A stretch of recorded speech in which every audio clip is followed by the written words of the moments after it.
I greet you all. My name is Kezia Mbabazi. Very glad to see amazing people in this place. I just whispered to my mom and told her, I think you're very cool.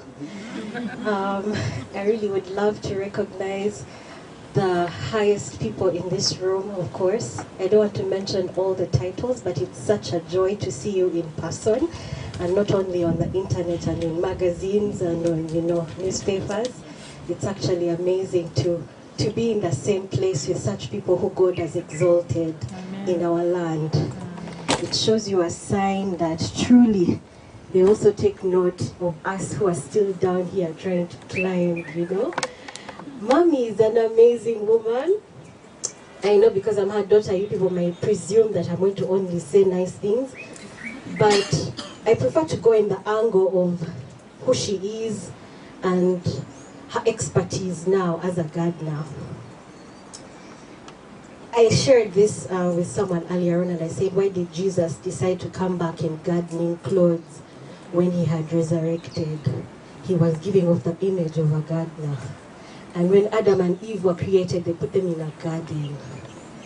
And when I was looking, I decided to Google a Greek definition for a gardener, and it likens a gardener to a watcher or a keeper.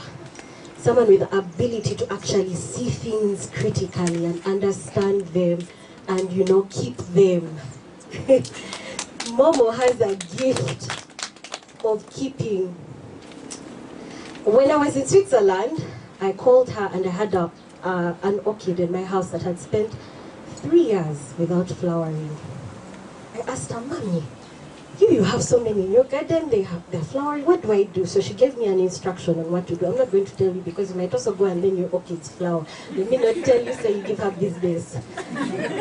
I testify to you, the orchid flowered after 3 years. I took a photograph, I was so excited, I was sending her photos every day as it was budding. It was a really exciting experience. This is the first flower I've ever owned of my own, like you guys, it's exciting. And I remember I also had one that died. It was a very nice cactus, so big with so many babies on it. And when it died, I wrote to her and I actually cried.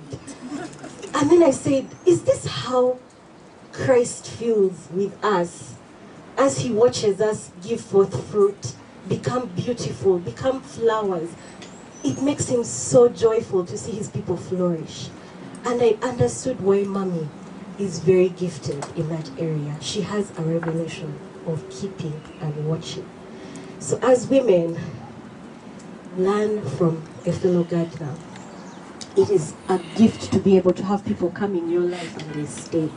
Many people leave, but Mommy is able to keep people from when she was in primary.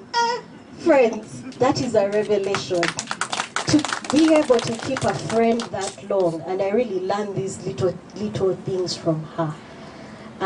One thing they asked me is, why did I take a career in human rights?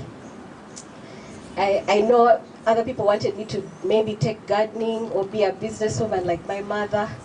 But one thing that I loved about my mom is she's very bold. She can speak boldly. And in my career, when you're actually advocating for human rights, you have to be a person who's very bold and passionate to get a point across the room. Because an advocate just doesn't sit there and I get human rights. You have to really speak and take over a room, get their attention. My mother has that gift. She's able to speak boldly and people listen. And I was really, really blessed to have such a mother. Mommy, congratulations on a book. People say in the Jewish culture, they believe that the greatest book you can have is a child. So I am your greatest book, just so you know. I know you're really excited about your book that is about identity crisis. But I pray every day that God will show you that the truth of the fruit that you gave forth was actually a good fruit. And I am really blessed because of her. So many things that are in me. And I'm always looking back and I'm like, I wouldn't have had this if I didn't have a mother like this. People give birth to themselves. If you look in a family photo, in an album or family photos, you can tell the person actually photocopied. So I am a successful photocopy from Amelia. Many times I meet people and they're like, are you sure you're not? I even got a photo one time side by side, and she doesn't understand this, but I really value her little photos of when she was younger. She had one where she was posing. She had these really nice legs there with her lovely Godir shoe. And she told me she was 18 at that age. When I went to Switzerland, I sat at the pier and I did the same exact pose.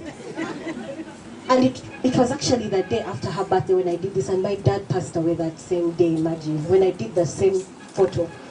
But Mom, I'm really proud of you. You've done so many great things. And I remember the last words from Daddy were, you're going to be a great woman.